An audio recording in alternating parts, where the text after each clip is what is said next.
All right, guys, good morning. 3Circle Church and all of our campuses joining us right now online and all over our region. So we're really glad to be together today, and we're going to continue the hymns series. We're looking at a beautiful hymn today. What a friend we have in Jesus. Now, who wrote this song, and what's the story behind this song? Well, as you've seen, as we look at these, some of these are heroic stories behind the songs, like that of St. Patrick and Be Thou My Vision, but then many of these songs were born out of tragedy. Many of them were born out of really hard things. This is one of those songs. Joseph Scriven wrote this song over years of dealing with tragedy. So Joseph was a young Christian man who was also very successful in the business world. He was in England. He moved to Ireland, made a bunch of money. Good Christian man. He falls in love, and his fiancée, the night before their wedding, gets sick and dies. The night before his wedding. So in shock, obviously, he says, I'm going to get a new start. He moves to Canada. Again, doing great, successful everywhere he goes. Falls in love again. During the engagement, his second fiancée gets sick and dies. Tragedy. This was in the early 1800s.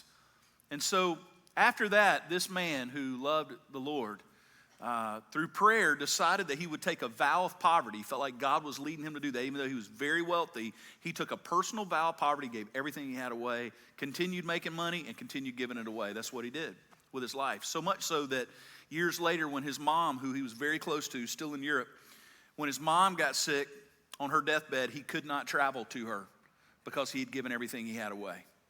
And so what he could do is write to her, and he wrote her a letter and kept a copy of what he wrote her. And the words to the song that you just heard at all the campuses, much of those words were a part of that letter that he wrote to his mother. On his own deathbed later on in the later 1800s, a friend came to visit him and found the words to the song. In his lifetime, he never knew that this song ever went beyond his own home and his own mother, but it became a song that is now beloved, that we sing all over the world for the ages. And it was born out of his own tragedy. And in this song, he talks about friendship with Jesus, which is an amazing concept. And we're going to find out today it's a biblical concept. And when the friend on his deathbed found the words, he said, who wrote these beautiful words? And here was Joseph's quote that his friend told everyone. I wrote that with Jesus. I wrote those words with my friend Jesus. He found Jesus to be incredible and an incredible friend. Now, friendship's a big deal. It's a big deal to me. I grew up in the 90s with the show Friends. Right? So no one told you life was gonna be this way. There you go. All right. And there's my people. Friends. I grew up, thankfully, having friendship modeled for me. My granddad and my grandmother were big friend people. They just had friends, and they were always coming around, and my grandfather had his buddies, and we had a houseboat. We grew up with a houseboat on the Pascagoula River, all right? And all of his buddies had houseboats on this section of the river. So on the weekends, we'd go to the houseboat. And he'd wake me up really, I still wake up early because I grew up with a grandfather who did not believe people should sleep past the time the sun. You should beat the sun getting up. That was his motto. And so he'd wake me up as a little boy, and we would get it. All of this is in my mind, still fog on the river. It's a country song, man. I grew up, I lived a country song. And so we get in his boat, and we're not talking about the boat y'all have. You get in with your steering wheel, a place, your Yeti cooler, all that. No. This boat, the engine had a stick on it that you steered with, okay? It was called an Evinrude. He'd crank it up with a rope, not a button. And I can still hear him cranking that thing up. And we would go houseboat to houseboat early in the morning to visit his buddies. We'd tie up and sit in the boat and talk to them on the porch. And if they weren't up, my granddad thought if you weren't up, he'd help you with that. So I've watched him a million times walk around a houseboat beating on the windows until his buddy walked out, and he'd say, where's the coffee? So his friend would have to go make a pot of coffee. And so for a couple of hours, that's what we do.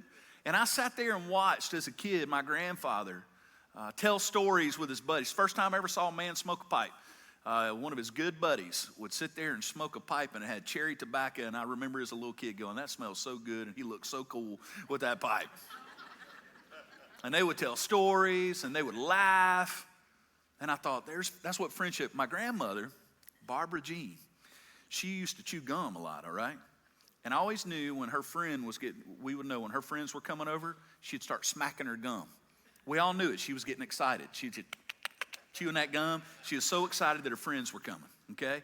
And it's just a part of life. I just saw friendship and how much they valued it and how much they made time for it and what a part of their lives it was, what a joy it brought them.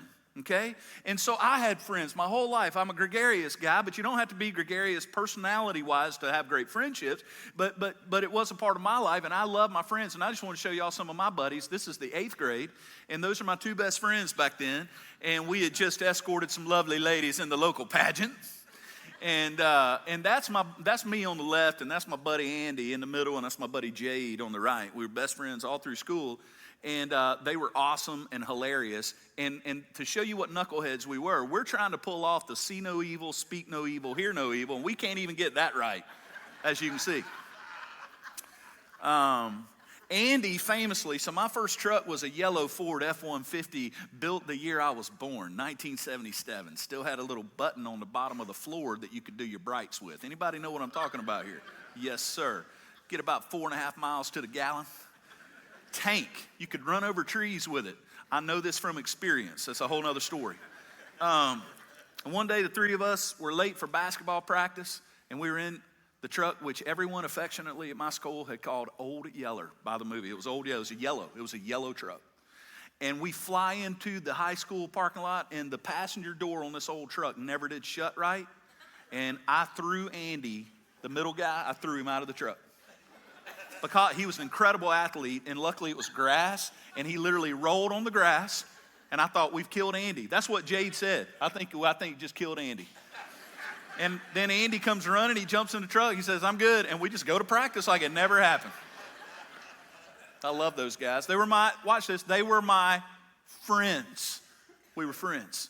But today, we're not talking about our friendships as much. We're going to talk about something far more astounding. Today we're going to talk about friendship with Jesus. That Jesus actually invites us to be friends. I'm going to show you that's a biblical concept today, and it's supposed to bring us joy. In fact, let me give you a statement. We're going to kind of work from this statement, and it's this. Jesus is the king who wants to be a friend to his followers.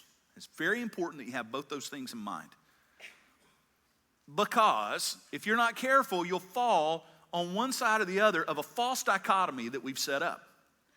Because some of us major on King Jesus to the exclusion of friend Jesus, and then others of us major on friend Jesus to the exclusion of King Jesus, and that's a choice that you don't have to make, and even more importantly, you should not make and must not make. Now, my history in Christianity, I'm 45. I'm not great with math, but I became a Christian at 12, so however long that makes me being a Christian, okay? Long time. That's how a words guide deals with math. Been a long time. But in my time in Christianity, I grew up in a church that led me to Jesus, but we majored in some ways on friend Jesus, I realize. And there's good in that. There's nothing innately wrong with that. But we kind of majored on intimate relationship with Jesus and friendship with Jesus. And I'm grateful for that. But then I began to study formally theology and began to be introduced to beautiful, rich theology. And much of what I began to learn was about King Jesus. And rightfully so, by the way. And what happens with humans is we're just not good at this thing called equilibrium, are we? So we kind of swing the pendulum back and forth, okay? And so what I've realized is, watch this. If you major on King Jesus and you don't have friend Jesus, you major on King Jesus, you get all of his authority but no affection. Now watch this. Why is that a problem? Because there's been through history people who did what King said, obeyed the king, but they hated him. You don't have to love a king to obey him. You can begrudgingly obey a king that you despise. That if you could kill him, you would. But history is loaded with bad kings, but the people did exactly what they said to do. Why? Because he had the power. So you begrudgingly acquiesced to the wishes of the wicked king because he could take your head off, right? Off with the head. So we know, hey, don't mess with the king. But that's not what Christianity is. So what you get is you could try your best to obey Jesus just because you're like, yeah, he's God, he's powerful, and not love him. Well, the Bible doesn't want you to do that. So That's problematic. Now, there's also major problems with friend Jesus being exclusive and not having him as king. Because if he's just your friend, and there's a lot of that going on in the modern church, because we decided somewhere along the way, King Jesus is offensive sometimes. He tells you what to do. So we end up going, well, let's major on the friend side, okay? And so what we end up with is what I call prom songs for Jesus on Sunday mornings sometimes in churches, and I don't like prom songs to Jesus. Let me tell you what I mean. They're devoid of theology, and it sounds like, look, if you can take your worship song and move 2 words around and Taylor Swift could sing it to her boyfriend and it worked the same way, I don't like it. I'm just being honest with you. Okay? I want songs loaded with truth and theology, and I'm thankful that men and women that lead our church in worship at all of our campuses are committed to biblical songs full of biblical theology to sing. I'm grateful for that. But how you end up with prom songs to Jesus is what I call it. I don't mean that offensive. Prom songs are great, just not for Jesus. Is that you end up with him as your BFF. He's just my friend. He's my friend, and I love him, and he loves me, and he makes me feel good. And he's that Jesus for me. And you know what you end up with? You end up with both of those. If you go one way or the other, you end up with not the biblical Jesus. You end up with a tyrant that you begrudgingly acquiesce to his wishes, or you end up with a buddy. So what you end up with friend Jesus and no king is you end up with all the affection and no authority. You got a friend that doesn't tell you what to do. And over here, you've got a king that tells you what to do, but you don't love him. And you're not sure if he loves you. Now, what I want to show you is what the Bible actually gives us. The Bible does not want you to choose. The Bible gives you Jesus, who is both king and friend, and we obey him as king, and we enjoy him as friend. And did you know that theologians throughout the ages will tell you that one of the reasons Jesus saved you is for friendship with him? From Augustine to Luther to Calvin to Spurgeon to Piper.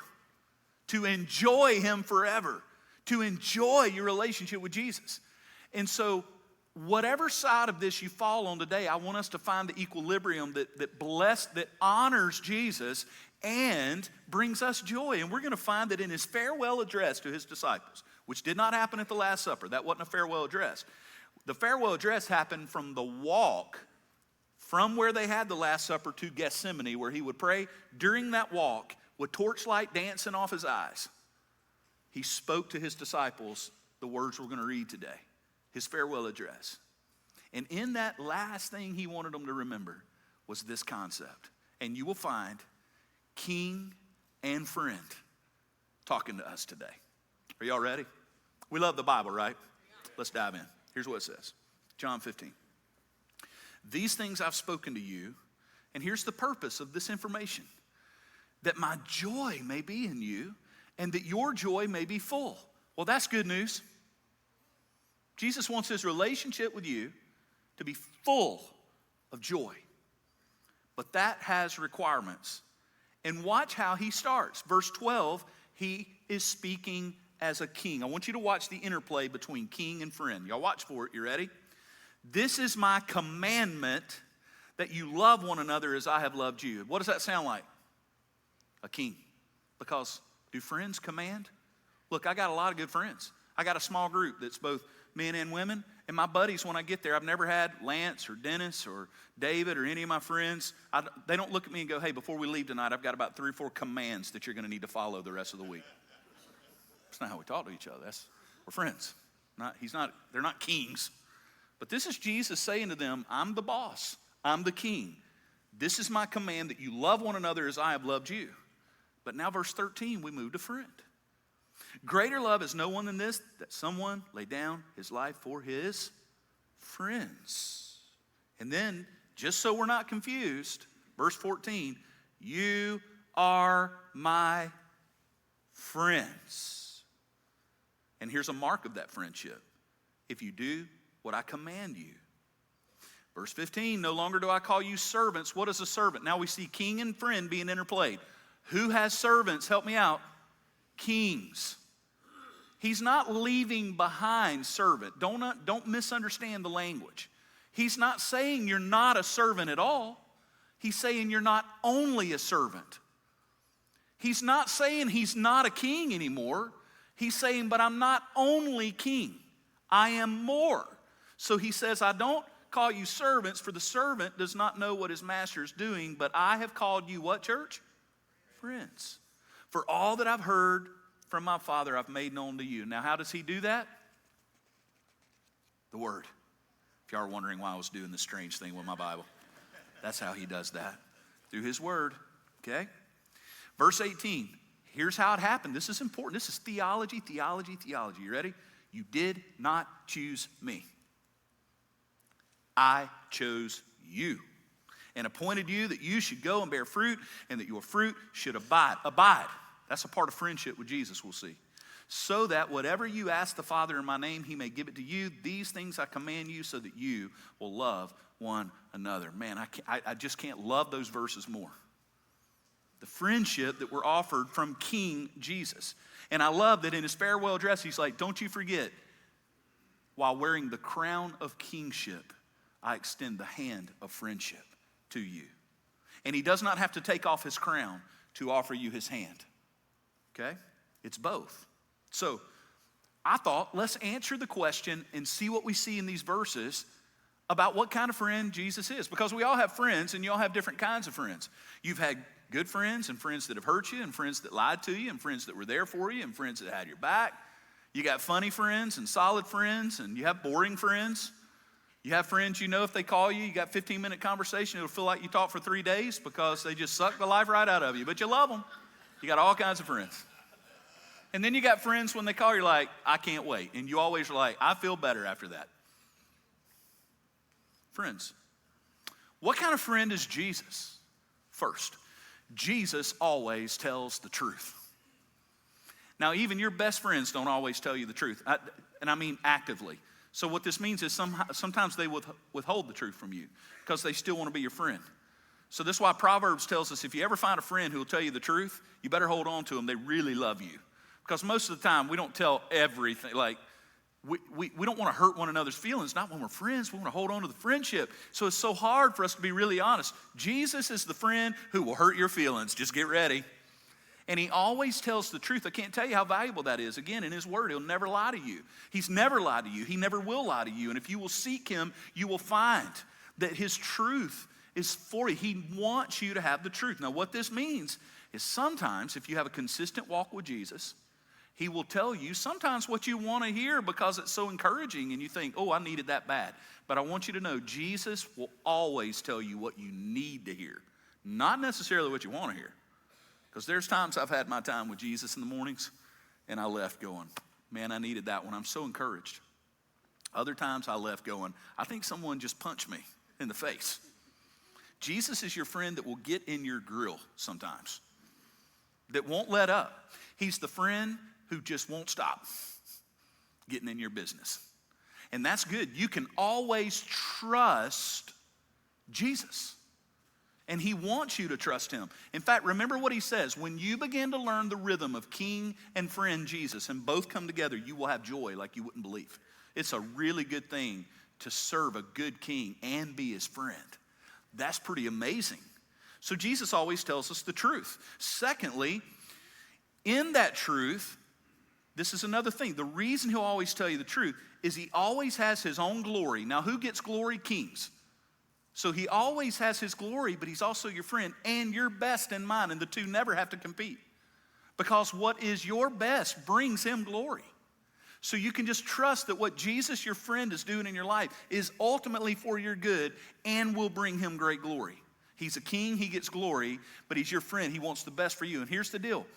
Your best friends actually have no idea what's best for you. Did you know that?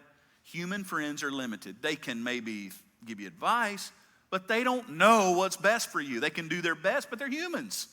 And I don't know, I'm your pastor. I don't know what's best for you all the time. Like, that is beyond my ability. That's why I preach from the word. I just give you my opinions. What I say doesn't matter. It's Jesus and his word. So my job is to try my best to get the truth to you that Jesus has said. And here's the thing. He is a friend who not only wants what's best for you, he knows what's best for you. So when Jesus tells you something, even if you're like, that makes no sense at all. Like if you come to me and I tell you something and you go, what Chris just said makes no sense at all. It may be because it actually makes no sense at all. Because I'm a human. It may be stupid. It could be. I'm telling you, I have that propensity.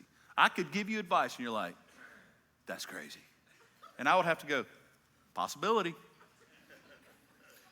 But Jesus will never advise you wrongly. And it may not make sense to you what he is saying. But it's always for your good and his glory. So Jesus is the friend. If he says do it, you should just do it. My friends I put on the screen a minute ago, oh, they got me in all kinds of messes with their ideas. Jesus, you can always trust what he says for you. Thirdly, this is important too, you can always be the real you with Jesus. In fact, he taught a crowd and his disciples one day, when you pray, he said, don't put on the theatrics. Don't put on an act. Don't do all your voices. He says, don't repeat yourself over and over again. He literally gets that specific. You can tell what got on Jesus' nerves. He says, just talk to me. Just pray. Told you some of y'all this story before, man. I grew up, my grandfather's brother was J.W. And old J.W., he'd come over, man. He's just a country guy from Mississippi. And he was country. He's one of those that didn't move his mouth a lot. You know, it's kind of lips kind of like this when he talked. And, but you know what? When we would ask him to pray for the meal, suddenly King James from England rolled into the kitchen. Suddenly, thou shalt. And his kids were just like, and he was just doing the best he could. But like Jesus would say, oh, you don't have to do all that. Just be you. In fact, your friends, you can wear your human friends out. They don't want to hear all your problems all the time. Sometimes just be happy, even fake it, you know, right? Or your friends, they will like stop answering if you just wear them out. You can't wear Jesus out. Good news. You cannot wear Jesus out. He says you bring all of your junk, even if it doesn't make sense, even if you've asked me a million times, he says just bring it. Watch this, because he cares for you. Bring all your burdens. You will never wear him out. You'll never wear out your welcome. You can just be you with Jesus. Isn't that good news? But be warned, these two go together since he's a king. He's the friend who won't leave you that way, though. You can be yourself, come just as you are, but he will never leave you that way. Jesus transforms his friends. My good friend and student minister, T.C. Brown, here at 3Circle Church Fairhope, and he does help with all the campuses. T.C. said a phrase years ago, and I just love it. He uses it with our students all these years. He will say, show me your friends, I'll show you your future. That's just good, okay? I think he heard me say that at some point, somewhere along the way. I'm just kidding. No, it's all TC. That's so good. It's also biblical. The Bible says in Proverbs, walk with the wise, you become wise. Walk with fools, you suffer harm. So watch this. We all know as humans that when we hang out with people, they can change us, can't they, for the good or the bad? But Jesus guarantees that if you're his friend, he will transform you. He's the friend that moves into your house and you wake up the next day and he remodeled the whole house without your permission. He will mess with you. He will change you. He will transform you. He will make you more like him if you are his friend. He won't leave you like you are. And then finally, he told them, he said, if you pay attention, what's going to happen is I'm about to prove to you I'm your friend with the cross. Jesus proved his friendship on the cross. Now, I bet many of you have never looked at the cross as an act of friendship. But I'm not on shaky, thin theological ice here. Because from Augustine to Piper, so from way back to now, theologians have pointed to the cross and Calvary as an act of friendship. Why? Because we're talking about the interplay between king and friend. Kings don't die for people. People die for kings. Kings don't serve people. Kings get served. So Jesus, with the crown firmly in place, looks at his followers and all of us, and he says to them, no greater love has a friend for his friends. He himself said, the cross is my act of friendship for you. I'm going to walk out of that grave 3 days later because I'm the king. I'm walking out of that grave because a nail can't hold me to a cross and a tomb can't keep me in a grave. But I'm going to bleed and die for you naked, hanging on a tree. And I'm going to let them beat me, and I'm going to let them spit on me because I'm your friend. And I've got you. And I'm going to cover you because I'm your friend. The great act of friendship. Now, if this is what Jesus means as friend, how do we express our friendship with him? If we're his friends and he's made all this possible, well, how do we express it? Number one, we express our friendship with Jesus by spending time with him through prayer and the word. You spend time with your friends. You make it happen. You figure it out. I treasure my friendships and we spend time together. And sometimes, like as adults, you realize you're not hanging out all the time. So you try to go, hey, once a month, once every 2 months, let's talk, let's text, let's get together if we can. And what you do is you nurture the friendship. The beautiful thing about Jesus is you have access to him all the time. So watch this. This is a big one. You're as close to Jesus as you want to be. You're as close to Jesus right now as you want to be. Because the Bible gives you this access. You ready? Draw near to him. He'll draw near to you. You're never going to call Jesus and get his voicemail. Hello, guys. This is Jesus from Nazareth. I'm having a busy day today, but if you'll leave a message, I'll call you back as soon as I can. Shalom. You never getting that one. He is always available. You spend time with him as your friend. Secondly, we express our friendship with Jesus through obedience to his commands. That's because notice he says, if you're my friend, you'll obey me, because friends with Jesus know that he's king. See the interplay? He does not let you separate them. He's not going to let you put King Jesus over here and friend Jesus over there. Nope. He's king and friend together. So if you're his friend, you follow his commands. Obedience. Thirdly, we express our friendship with Jesus by treasuring him.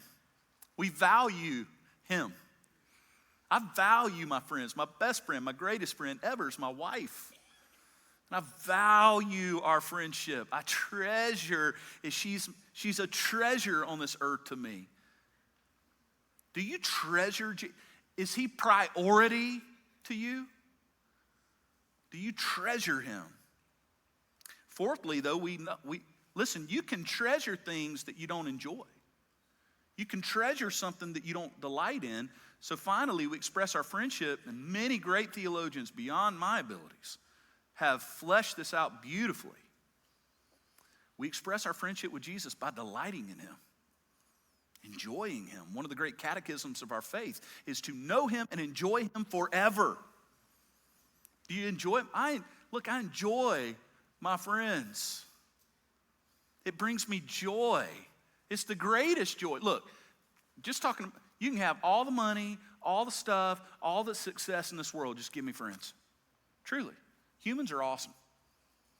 And Jesus offers us friendship with him. But it doesn't get any better than that. Folks, it does not get any better than that.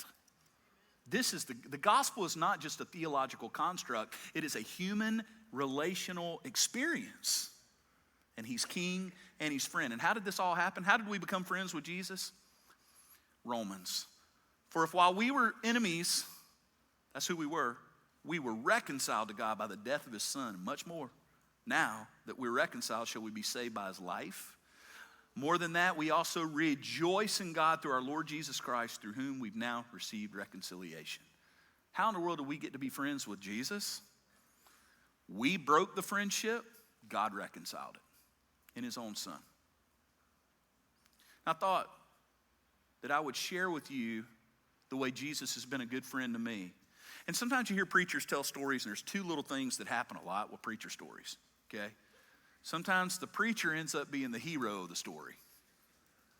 It kind of looks good in the story, right? So I try to tell you stories that don't make me look so good, okay? And that's easy because that's most of my illustrations, all right? That's the easy thing. Secondly, sometimes preacher will tell a story and you're like, man, that was just too perfect for that sermon. But I want to tell you that this one really, this is for real, okay? Jesus reminded me of how good of a friend he is. And I'm just going to be human for a second with you, like real transparent. I've had a really rough couple of weeks in about a million different ways. Heavy, dark, okay? Sat with a couple who the wife is fighting vicious cancer. Cried in their living room with them just last night. Just heavy. So I woke up this morning, got my coffee. I walked out, and two of my kids had a bunch of friends over. They're all watching TV and stuff. So there's humans laying in my living room asleep where I normally pray. I can't do that. But my other son is off with friends, so his room was available. So I'm like, that's where I'll pray this morning. It's still dark outside, super early. I walk in his room, I turn on the light, and I'm like, first of all, I got to pray that a creature doesn't come out of this mess and attack me. But anyway, I sit down on his bed and I begin to pray, and I get 2 minutes in and the dam of my heart broke wide open, and I couldn't even get words out, lips quivering. I'm not a crier. I'm crying like a baby. I just had nothing left. And I said to the Lord, I prayed, I said, I have got to preach today to your people, and I take it seriously, that you're our friend, and I can't feel anything right now, and I don't know what to say. I got all the words. I just feel like I can't say it. And I said these words. I said, I don't think I can do this today. I'm just being honest. I said, Lord, I don't think I can do this today. My phone sitting on my son's table vibrated. I was like, does it again. And I got permission to do this. So I'm just going to be straight up honest with you. This is what was on my phone. 6:30 in the morning, still dark outside. My friend Sean Lovejoy lives in Birmingham, Alabama. And the second I said the words, I can't do this today, that phone vibrated, and this is what he said. Praying for you right now. He's in Birmingham. He does not call me on Sundays. He calls me every now and then on a Sunday night. How did everything go? He's been my friend. He's a pastor. He's preached in our church. I said, you have absolutely no idea how perfect that timing was. Notice I can't even spell was, wise, my friend. Thank you. He said, watch this. I woke up and literally felt moved to pray specifically for you. I said, I'm in prayer right now. And I just said to the Lord in prayer, I don't think I can do this today. And I got your text. Thank you for being obedient. He said, swing for the fence for that one family that's showing up for the first time hopeless. So here's how I'm going to end today, and I got nothing else to say. Let me tell you how good of a friend Jesus is. This morning, my king woke up a friend in Birmingham to text me right then that he was praying for me. That's how good he is as a friend. It's Jesus.